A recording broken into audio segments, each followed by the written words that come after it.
I'm talking about ideal practice member and I start choking. What does that mean? I don't know what that means. So basically what I was saying in our Monday focus call is that ideal practice member or perfect practice member is so important. Now I'm going to sneeze. I'm not even kidding. I'm going to sneeze. It's coming. Hold on. I think something got in the back of my nose and is like tickling me. And I think it has something to do with perfect practice member. So what I want to say to you is this. Perfect practice member and the concept around perfect practice member is so important that we spend 2 weeks on it in our community. It's that important. The reason it's so important is because if we don't have clarity around who we want to serve, we're literally shooting in the dark. We're throwing wet noodles at the wall. And we're going in circles and we're not making the best use of our time. And if you're a wellness practice member, if you're a wellness practitioner, especially one who doesn't have staff, you don't have time to throw wet noodles at the wall. You don't even have time to pay the rent. You're so busy. The phone's ringing and there are people everywhere and you've got a wait list and you've got people in your waiting room and you've got people that you're treating and you've got people texting you. You've got all of these things. You don't have time to try new things, right? I know that because I've been there. Here's the thing. If you're going to take advice from somebody about how to do things in practice with ease and confidence and clarity and systems that truly work, best that they're working those systems, right? Best that if I'm teaching you, this is how you do the phone thing. This is how you do the texting thing. This is how you do the live video thing, apparently without choking. Best that I'm walking my walk. And when it comes to perfect practice member, I have walked this walk. I have fallen down. I have gotten back up. I have figured it out.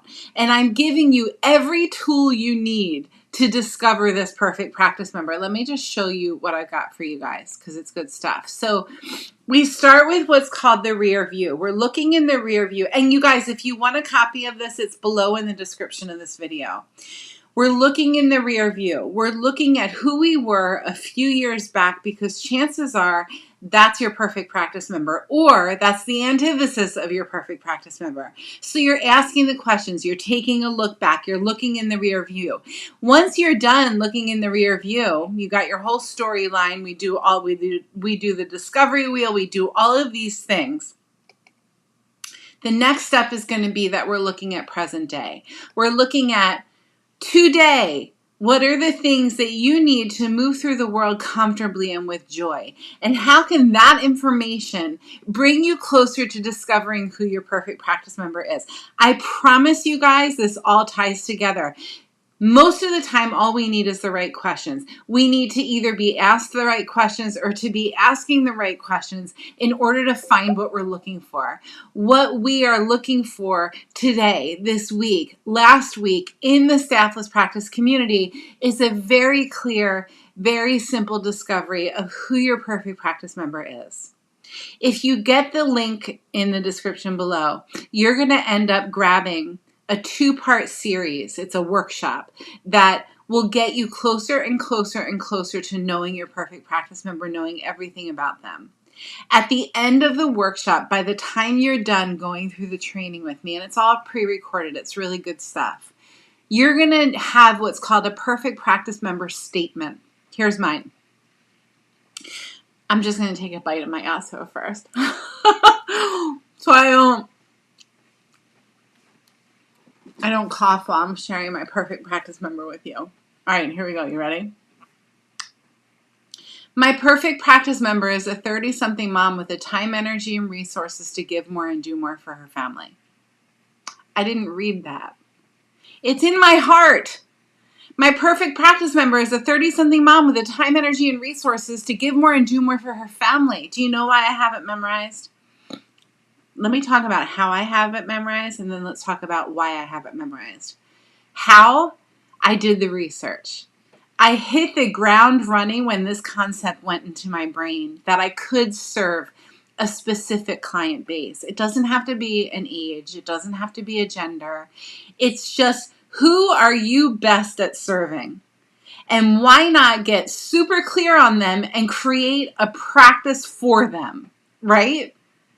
Those are the people that you go to the continuing ed seminars to learn more, to bring more to the table for them. Okay, here's why.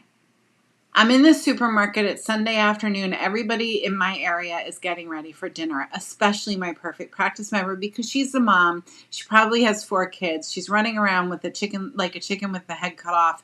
She's got 50 million things to do, and running into the supermarket is on the very bottom of the list, but she forgot to get mayonnaise for the chicken salad that she's bringing to the family barbecue. Okay, she's in the supermarket, and guess what? She's got 3 of the 4 kids with her. One of them she's wearing, and she's probably nursing them while she's walking around the supermarket. The other one she's holding here, and the other 2 are the kids in the supermarket, and we all know them, who are running around the store screaming, opening everything, and she's at her wit's end. But she knows that she has to get this mayonnaise because she has to show up at the family barbecue with what she said she was going to do. Otherwise, it's going to look like she's losing control. And she does not want to look like she's losing control, even though she never really ever got control in the first place, since she's had her first kid, who, by the way, has many 3 letters after his name. Okay. Meaning her first kid has been labeled with this and labeled with that, so she's done the research because she has the time, energy, and resources to do the research to know how to cater to her kid who has the letters after his name. I talk letters after name. I'm talking about the ADD, the ADHD, all of the OCD, all of those things. My perfect practice member has at least 1 kid who has all of that going on. Okay? You know why? Because if you couldn't tell, I have that going on too. I can completely identify with that mom, okay? So here's the thing. She's in the supermarket, and she's the one whose kids are running all over the place. She's got 1 kid here, boob and mouth. She's got 1 kid here who's probably crying and needs a diaper change, which she'll do when she gets to the trunk of her car. You all know this mom. But she's buying all the organic stuff. She is here's her biggest frustration. She wants to read the ingredients on the jars, and she's got her kids running around. So what am I going to do? As soon as I know her, because I've got her memorized, because she's my 30-something mom with the time, energy, and resources to do more and give more to her family. As soon as I see her, guess what I'm going to do? I'm going to pick one of the kids up, and I'm going to say, hey, buddy, come with me. Let's follow mommy. I'm going to hold the hand of the other kid. This is honestly what I will do. And I've never had a mom have a problem with me helping her in the supermarket because they know immediately that I'm a friend, and they know immediately that I'm another mom. I'm not telling you to go pick up kids in supermarkets. Like, don't take that literally. I'm telling you to have your perfect practice member on your radar, front and center at all times. So that when she needs you, even if she doesn't know that she needs you or he doesn't know that he needs you, you're right there. Because they're right here. You're walking around ready for them, okay? I go to the supermarket. I'm ready for that mom. I'm ready for my Sally. You know I have 4 business cards in my pocket. You know that I ask her after I've done a good deed for her, whether I've paid for her groceries or I've helped her bag them or whatever it is that I'm there to do. I take them from the cart. I put them into her trunk because remember, she's got 1 boob kid that she's wearing, 1 kid that she's holding, right? I'm going to help her put those groceries in her car because she's my perfect practice member. And then I ask her, who's your family chiropractor? Guess what? You got one now. Here are my cards. I always hand 4 cards out. Because why not? Why hold on to those cards? 4 cards. I also have stickers in my car that say Love Wins on them with my website. Because it does win. It wins every time. And my perfect practice member wants to hear that. And I know that because I've done the research on her. So, do the research. And start with the free class I'm giving you below. I hope that's helpful. I'm completely aware of what a fool I'm making of myself by eating a popsicle while I'm doing a live. But you know what? I am my perfect practice member, and I don't have it together. I have it together just enough to do this live for you and maybe only be 5 minutes late in picking up my kids. I'm loving you guys from here. I'll see you in the free training. Go make today count.